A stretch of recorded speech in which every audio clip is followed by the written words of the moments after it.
অনেকদিন পর চলে এসেছি আর একটা রেসিপি নিয়ে, মিক্সড ফ্রাইড রাইস। আমরা সকলেই চাইনিজ খেতে ভালোবাসি, মিক্সড ফ্রাইড রাইস ভালোবাসি, তাই আজকে এই রেসিপিটা নিয়ে চলে এলাম। চটজলদি বাড়িতে তৈরি করতে পারবে এই মিক্সড ফ্রাইড রাইস, আর তার জন্য রেসিপিটা ভালো করে দেখে নাও আর অবশ্যই বাড়িতে ট্রাই করো। প্রথমে আমি সবকটা যা ভাজা করার করে নিয়েছিলাম, তারপরে এক এক করে ভেজে সেটাকে তুলে নিয়েছিলাম। দেখতেই পাচ্ছ, চিংড়ি দিয়েছিলাম, চিকেন দিয়েছিলাম অ্যান্ড এগ দিয়ে রান্নাটা করেছিলাম। তোমরা চাইলে আরও কিছু অ্যাড করতে পারো, কিছু ভেজিটেবলস অ্যাড করতে পারো। আমি বেশি কিছু দিইনি, আমি কিন্তু শুধুই ওই ক্যাপসিকাম অ্যান্ড গাজর দিয়ে করেছি। আর তোমাদের নিশ্চয়ই এই রেসিপিটা খুবই ভালো লাগবে, সঙ্গে থাকো, দেখতে থাকো। খেতে এটা খুবই ভালো হয়েছিল। তোমরা জানিও তোমাদের বানানোর পর খেতে কেমন হয়েছে। আর যদি এই রেসিপিটা তোমাদের ভালো লেগে থাকে তো অবশ্যই লাইক, শেয়ার, কমেন্ট করে দেবে। আর সাবস্ক্রাইব করতে একদম ভুলবে না issues life palette. Thank you.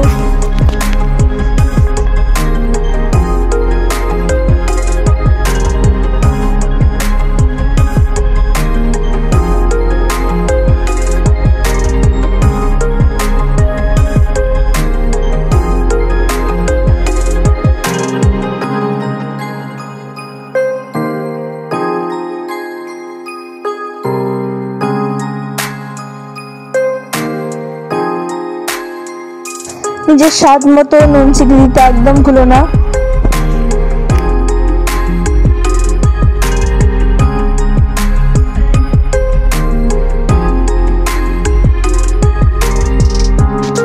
আমি ভাত গালতে পারি না, তাই জন্য ভাতের ব্যাপারটা মা করে দিয়েছিল। আর ভাজাভুজি, নাড়ানো ঠাড়ানো এই জিনিসগুলো তো খুবই ইজি হয়, রাইট? তাহলে ভালো করে এটাকে মিক্স করতে হবে যাতে ইকুয়ালি টেস্টটা, নুন আর চিনির টেস্ট ভাতের সাথে ভালো করে মিক্স হয়ে যায়।